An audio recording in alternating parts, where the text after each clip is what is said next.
السلام علیکم۔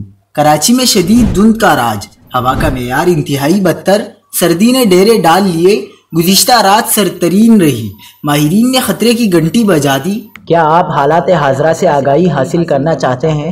خبر کے پیچھے چھپے اصل حقائق جاننا چاہتے ہیں تو ابھی سبسکرائب کیجئے جلمل پاکستان کو اور ساتھ ہی گھنٹی کے نشان پر کلک کر دیں۔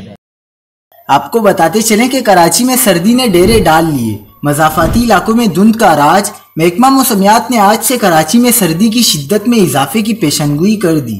گزشتہ رات کراچی کی سرترین رات رہی۔ ڈائریکٹر محکمہ موسمیات سردار سرفراز نے کہا ہے کہ کراچی میں سردیاں آ گئیں۔ گزشتہ رات کراچی کی سرترین رات رہی، درجہ حرارت 16.2 ڈگری ریکارڈ کیا گیا۔ سردار سرفراز کا کہنا تھا کہ شہر میں رات گئے خنکی اور دھند بھی رہی۔ آج زیادہ سے زیادہ درجہ حرارت 30 سے 32 ڈگری تک جانے کا امکان ہے۔ محکمہ موسمیات نے کہا کہ شہر میں بارش کا کوئی امکان نہیں۔ آج سے رات میں درجہ حرارت کم ہوتا رہے گا۔ شہر میں 13 کلومیٹر فی گھنٹے کی رفتار سے ہوائیں چل رہی ہیں۔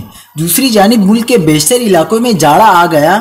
کشمیر، گلگت بلتستان اور خیبر پختونخوا میں خون جما دینے والی ٹھنڈ کا راج ہے۔